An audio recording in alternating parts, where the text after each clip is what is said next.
నమస్తే, welcome to BCN news. నేను విజయలక్ష్మి. ముందుగా ముఖ్యాంశాలు. అసెంబ్లీలో కొనసాగుతున్న ప్రశ్నోత్తరాల సమయం. సాగు, తాగునీటి అవసరాలపై సమాధానమిచ్చిన మంత్రి నిమ్మల.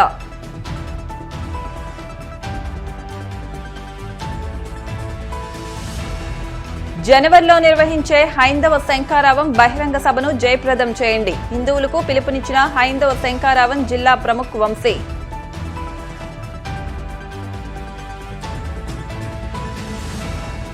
కరప మండలం కొంగోడులో రొయ్యల చెరువుల తవ్వకం. తాగునీటికి ఇబ్బంది అవుతోందంటూ మహిళల ఆందోళన.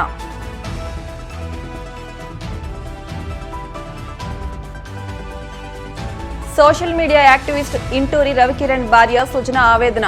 మాజీ సీఎం జగన్మోహన్ రెడ్డి దృష్టికి సమస్యలు.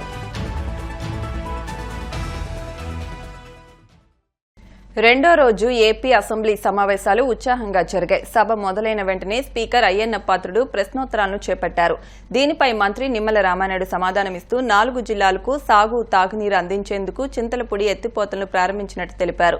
తెలుగుదేశం హయాంలో 3,038 కోట్లను ఖర్చు చేసి 40% పనులు పూర్తి చేశామన్నారు. గత ప్రభుత్వం కేవలం 760 కోట్లు మాత్రమే ఖర్చు చేసి కేవలం 5% పనులను మాత్రమే పూర్తి చేశారని అన్నారు.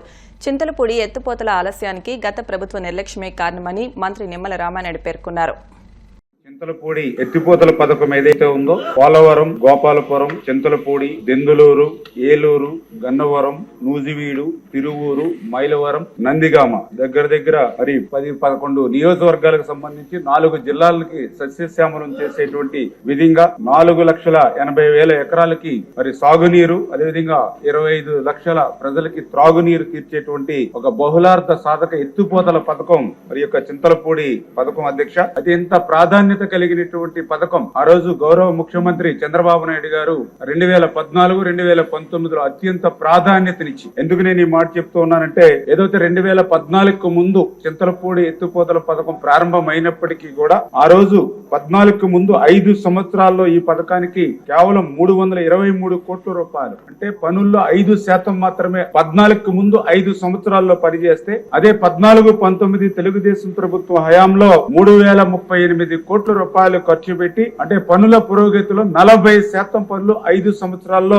తెలుగుదేశం ప్రభుత్వ హయాంలో చేసినటువంటి పరిస్థితి అధ్యక్ష. మరి తర్వాత ఏదైతే 2019-2024 మరి గత ప్రభుత్వ 5 సంవత్సరాల్లో చూస్తే కేవలం 760 కోట్లు మాత్రమే, అంటే కేవలం 5% మాత్రమే పనులు ముందుకెళ్లినటువంటి పరిస్థితి అధ్యక్ష. అంటే ఈ రకంగా 40% ఆ రోజు తెలుగుదేశం ప్రభుత్వ హయాంలో చేసినటువంటి పనులను కూడా గత 5 సంవత్సరాల ప్రభుత్వం నిర్లక్ష్యం చేయడం వల్లే ఈ రోజు ఈ చింతలపూడి ఎత్తిపోతల పథకాన్ని ఈ రకమైనటువంటి దుస్థితి ఏర్పడినటువంటి పరిస్థితి. రాష్ట్రంలో హిందూ దేవాలయాల రక్షణ కోసం జనవరి 5వ తేదీన విజయవాడలో నిర్వహిస్తున్న హైందవ శంఖారావం బహిరంగ సభకు హిందువులంతా తరలి రావాలని హైందవ శంఖారావం జిల్లా ప్రముఖ్ వంశీ పిలుపునిచ్చారు. ఏలూరు జిల్లా బేమడోలులోని కాట్రగడ్డ కళ్యాణ మండపంలో సన్నాహక సమావేశం నిర్వహించారు. ఈ సమావేశంలో బేమడోలు, నెడమర్రు, గణపవరం, ద్వారకా, తిరుమల మండల గ్రామాలకు చెందిన పలు హిందూ సంఘాల ప్రతినిధులు, విశ్వ హిందూ పరిషత్, పరివార్ క్షేత్రాల ప్రతినిధులు పాల్గొన్నారు. హైందవ శంఖారావం సభకు ప్రతి గ్రామం నుంచి హిందువులు కదలి రావాలని వంశీ తెలిపారు. ఈ సమావేశంలో జిల్లా ప్రచారక్ విశ్వనాథ్, ఉంగుటూరు కండ కార్యవాహ జయరాజు, బీజేపీ ఉంగుటూరు నియోజకవర్గ కన్వీనర్ శరణాల మాలతీరాణి, బీజేపీ జిల్లా అధ్యక్షురాలు అడపా శోభారాణి, వెజ్జు ధర్మారావు తదితరులు పాల్గొన్నారు. జనవరి 5న జరిగే హైందవ శంఖారావం అత్యంత భారీ ఒక బహిరంగ సభకి వేలాది మంది హిందూ బంధువులందరూ దానికి అటెండ్ అవ్వాల్సిన నేపథ్యంలో ఈ రోజున ఇక్కడ బేమడోలులో 4 మండలాలకు సంబంధించి ఉంగుటూరు అసెంబ్లీకి సంబంధించి ఇక్కడ ఒక మీటింగ్ జరగడం జరిగింది. ముఖ్యంగా దీని ముఖ్య ఉద్దేశం మరి ఏదైతే దేవాలయాల మెయింటెనెన్స్లో అనేక లోటుపాట్లు కనపడుతున్నాయి, హిందువులు ఏదైనా ఒక భక్తి శ్రద్ధలతో మరి ఒకసారి పూజ చేసుకుందామన్నా కూడా ఎన్నో కష్ట నష్టాలు ఓర్చుకోవాల్సి వస్తుంది. హిందువులు చేసే అన్ని కార్యక్రమాల మీద కూడా పోలీసుల నుంచి, ప్రభుత్వం నుంచి గతంలో చాలా రిస్ట్రిక్షన్స్ ఎదుర్కోవడం జరిగింది. ఇప్పటికీ కూడా ఒక ఉత్సవాలు చేసుకోవాలన్నా పోలీసుల నుంచి, చట్టం నుంచి బోర్డులంత రిస్ట్రిక్షన్స్ ఉంటున్నాయి. అలాగే హైందవులకు సంబంధించిన గుళ్ళల్లో మరి మెయింటైన్ చేసే ఏవైతే షాప్స్ ఉన్నాయో అవన్నీ కూడా ఎక్కువ శాతం అన్య మతస్థులు వాళ్ళు భక్తి శ్రద్ధలతో లేకుండా, పరిశుద్ధత లేకుండా కూడా వారు ద్రవ్యాలు ఇచ్చే పరిస్థితి కనపడుతుంది. అలాగే ఆ దేవాలయాలకు సంబంధించిన అనేక విధుల నిర్వహణలో కూడా అన్య మతస్థుల ప్రమేయం చాలా ఎక్కువగా ఉంది. అది ఒక రకంగా యాంత్రికత్వమే తప్ప భక్తి పూర్తిగా లోపించిన పరిస్థితి ఉంది. దేవాలయాల మీద వచ్చే ఆదాయాలన్నీ కూడా కేవలం హిందువులకు సంబంధించిన ధార్మిక కార్యక్రమాలకి లేకపోతే మరింత హిందుత్వాన్ని పని వ్యాపింపజేసే విధంగానే వాడాలనే ఉద్దేశంతోనూ అనేక షరతులతో కూడిన డిమాండ్స్తో ఆ రోజున లక్షలాది మంది ఒక వేదిక మీదకి వచ్చే పరిస్థితి విజయవాడలో జనవరి 5న జరగబోతుంది. దీన్ని ప్రతి హిందువులకు కూడా ప్రతి గ్రామాల క్షేత్రస్థాయిలోకి తీసుకెళ్ళి ఇది హిందూ రాజ్యం, ఇక్కడ అన్ని మతాలు గౌరవింపబడతాయి. హిందువులు అందరినీ కూడా మరి అన్ని జాతుల్ని, అన్ని మతాల్ని, అన్ని ప్రాణుల్ని, పక్షుల్ని, మరి వృక్షాలతో సైతం పూజించే గొప్ప మనసున్న వ్యక్తులు హిందువులు. మరి ఇది ఇలాగే ఎన్నో శతాబ్దాల నుంచి ఇది నడుస్తుంది. మరి ఇప్పుడు అనేక చోట్ల దాడులు, ఏదైతే ఈ మధ్యకాలంలో మరి తెలంగాణలో వరుస దాడులు జరుగుతున్నాయి గొళ్ళ మీద, ఇక్కడ ఆంధ్రాలో గతంలో జరిగిన దాడులకు అసలు లెక్కలేదు. ఇవన్నీ కూడా ఒక అడ్డుకట్ట వేయాలంటే ఇటువంటి ఒక మంచి సభ జరగాలనేది అందరూ.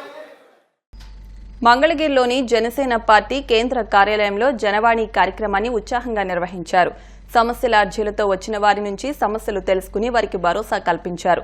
జనసేన పార్టీ రాష్ట్ర కార్యదర్శి మండలి రాజేష్, రాష్ట్ర అధికార ప్రతినిధి శివపార్వతి, లీగల్ సెల్ ప్రతినిధి కె కోటేశ్వరరావు, ప్రత్తిపాడు నియోజకవర్గ పీఓసీ కొర్రపాటి నాగేశ్వరరావులు పాల్గొని ప్రజల నుంచి అర్జీలను స్వీకరించారు.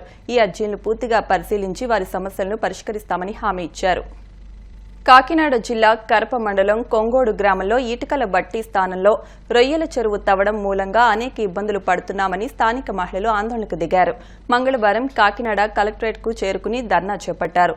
ఈ సందర్భంగా స్థానిక మహిళలు మాట్లాడుతూ రొయ్యల చెరువుల తవ్వకం మూలంగా తాగునీటికి ఇబ్బందులు ఎదురవుతున్నాయని మహిళలు ఆవేదన వ్యక్తం చేశారు. తక్షణమే రొయ్యల చెరువుల తవ్వకాలను నిలుపుదల చేయాలని మహిళలు డిమాండ్ చేశారు. ఈ కార్యక్రమంలో కొంగోడు గ్రామానికి చెందిన గ్రామస్తులు పెద్ద సంఖ్యలో పాల్గొన్నారు. మా ఊరి దగ్గర కొన్ని చెరువులు ఉన్నాయండి, కొన్ని బట్టీలు ఉన్నాయండి. ఆ బట్టీలు ఏం చేస్తున్నాయంటే అండి, పూగ మాత్రం బట్టి బూడిద గట్ట వచ్చి కొంపల మీద పడిపోతుందండి.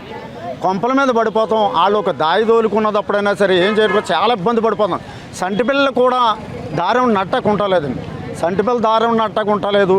ఆ బూడిదేమో పొలమని వచ్చి కొంపల మీద పడిపోతుంది. శుభ్రమైన బట్టలు కూడా బయట ఎండబెట్టి కూడా కొంటలేదు సార్. బట్టలు కూడా బయట ఎండబెట్టుకుంటే బూడి వచ్చి వెళ్ళిపోతుంది సార్. ఎక్కడ ఎండబెట్టుకోవాలో, ఏం చేయాలి, ఏం తినాలో కూడా మంచి వాటర్లో కూడా వెళ్ళిపోతుంది. ఇంట్లోకి కిటికీలంలో కూడా వెళ్ళిపోతుందండి బూడిది. అంత బీభత్సమైన బాధపడుతున్నామండి మేము. ఎవరితోటి చెప్పుకున్నా ఎవరు మా బాధ ఎవడో పట్టించుకుంటలేదండి. ఏంటంటే సారు, మాకు ఇప్పుడు వచ్చిన ఇబ్బంది ఆ బట్టీలు బూడిది కాకుండా మళ్ళీ పక్కన చెరువులు, కొత్త చెరువులు కూడా తవ్వేస్తున్నారు సార్. ఒక కుళాయి వాటర్ కూడా మాకు సరిగ్గా కడక అంతలేదు సార్. ఇంకా మేము బాధ ఎవరికి చెప్పుకోవాలి, కలెక్టర్ గారు చెప్పుకోవాలి, ఎంఆర్ఓ ఆఫీస్ చెప్పుకోవాలి. ఇలా చెప్పుకోవడానికి బయలుదేరి ఈరోజు ఈ కలెక్టర్ ఆఫీస్ కోడికి వచ్చి మీ అందరితోటి కూడా మా విన్నపం మీకు మనం చేసుకుంటున్నాం సార్. గ్రామానికి ఒక 100 మీటర్ల దగ్గరలో కంట చెరువులు తవ్వడానికి రెడీ అవుతున్నారు. మేము దానికోసం తెలుసుకుని రాత్రి లారీలు అయ్యి ఆపిన తర్వాత మేము విఆర్ఓ గారికి అలాగే ఎంఆర్ఓ ఆఫీస్కి కూడా ఫోన్ చేసిన తర్వాత వాళ్ళంతా వచ్చారు. వచ్చిన తర్వాత మేము అడిగితే మేము చెరువులు అవ్వట్లేదు, మట్టి మాత్రమే తీసుకుంటున్నామని చెప్పేసి అన్నారు. ఏం జరుగుతుందని చెప్పేసి మేము వెళ్ళి చూస్తే మొత్తం చెరువులు తవ్వుతున్నారు, గట్లవి పోల్చి ఉన్నాయి. కాబట్టి దానివల్ల మాకు ఇబ్బంది ఏంటంటే వాటర్ సమస్య అనేది విపరీతంగా ఉంది. ఉప్పు నీరు అయిపోయినాయి మొత్తం. దానివల్ల ఇంట్లో ఉన్న సామాన్లు కూడా ఉప్పు పడేసి శుభ్రంగా పోతున్నాయి. అది అలా కాకుండా బట్టీలు కూడా, గతంలో బట్టీలు కూడా ఉండేవి. ఆ బట్టీలు ఇప్పుడు లాస్ వచ్చిందనే ఉద్దేశంతో దాన్ని చెరువులు తవ్వడానికి సిద్ధంగా పెట్టారు. అలాగే గ్రామంలో ఉన్నటువంటి సమస్యలు, ఇంకా మా పేటలో ఇంకా చాలా సమస్యలు ఉన్నాయి. డ్రైనేజీల విషయంలో కానీ, అలాగే తాగునీటి విషయంలో కానీ, మంచినీరు కూడా మాకు సరిగ్గా రావట్లేదు. వచ్చిన నీరు కూడా ఉప్పు నీరు అయిపోతున్నాయి. దానివల్ల కూడా మేము అందరూ కూడా సమస్య దృష్టికి తీసుకెళ్ళి, కలెక్టర్ గారి దృష్టికి తీసుకెళ్ళి మా సమస్యలకి అన్ని కూడా పరిష్కారం చేస్తారని మేము ఇలాగ ఈ రోజు ఇక్కడ ధర్నా చేయడానికి వచ్చాం. మేమంతా కలిసి రావడానికి కారణం అక్రమంగా చెరువులు తవ్వుతున్నారు. సుమారు 15 ఎకరాల తవ్వు ఉన్నాయి. దాటి వల్ల మాకు నష్టం కలిగింది. అది మా ఊర్లో ఎవరికి తెలియలేదు, ఎందుకంటే అది మాకు తెలియని సమయం కాబట్టి. ఇప్పుడు దానివల్ల మేము చాలా నష్టపోయాము. ఎందుకంటే త్రాగునీరు మాకు చాలా ఇబ్బంది. మా ఊర్లో ఉన్న ప్రాబ్లమే తాగునీరు. అది ఓన్లీ ఎస్సీ పేటకే త్రాగునీరు అందదు. ఇప్పుడు ఉన్న చెరువు ప్రాబ్లం వల్ల మాకు వాటర్ అందడం లేదు.